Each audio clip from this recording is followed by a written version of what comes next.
بسم اللہ الرحمن الرحیم۔ جہاں پاکستان غریب عوام کے لیے ظلم و ستم اور لا قانونیت کی ایک آماج گاہ ہے، وہیں یہ ملک جو ہے، جو حکمران طبقہ ہے، ان کے لیے جنت نظیر ہے۔ ان کے لیے بجلی فری ہے، گیس فری ہے، بڑی بڑی رہائشیں فری ہیں، سیکورٹی کا نظام جو ہے وہ فری ہے، اور اس کے ساتھ ساتھ وہ ملک کو لوٹ کر کبھی لندن میں جائیدادیں بناتے ہیں، کبھی دبئی میں جائیدادیں بناتے ہیں، اور ابھی لاہور جم خانہ کلب کے نام سے ایک جگہ ہے لاہور میں، تو جس میں جو ہے، جس کا رقبہ تقریباً 117 ایکڑ ہے جی، 117 ایکڑ۔ ایک ایکڑ میں 8 کنال ہوتی ہیں اور ایک کنال میں 20 مرلے ہوتے ہیں، تو 117 ایکڑ یہ جگہ ہے، اور یہاں پر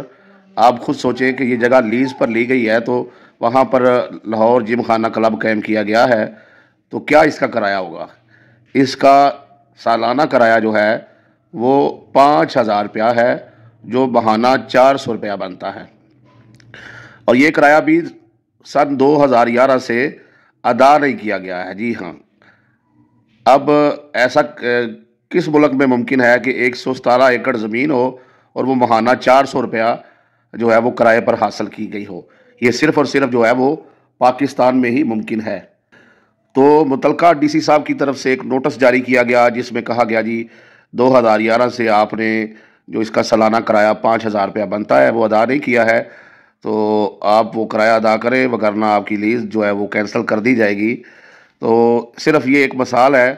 ایسی بہت ساری زمینیں جو ہیں ایسے ہی 200-400 روپیہ ماہانے پر جو ہے وہ پورے ملک میں لی گئی ہے، اور یہ جائیداد جو ہے انتہائی قیمتی جگہ ہے، تقریباً 15 ارب روپے کی یہ جائیداد بنتی ہے، اور یہ 15 ارب کی جائیداد کا ماہانہ کرایہ 400 روپیہ ہے۔ جی ہاں جی، آپ کیا سن رہے ہیں؟ خود ہی غور کیجئے گا، اور کمنٹ میں اپنی رائے کا اظہار کیجئے گا کہ آج غریب پاکستان میں غریب تر کیوں ہو رہا ہے، اور امیر امیر تر کیوں ہو رہا ہے۔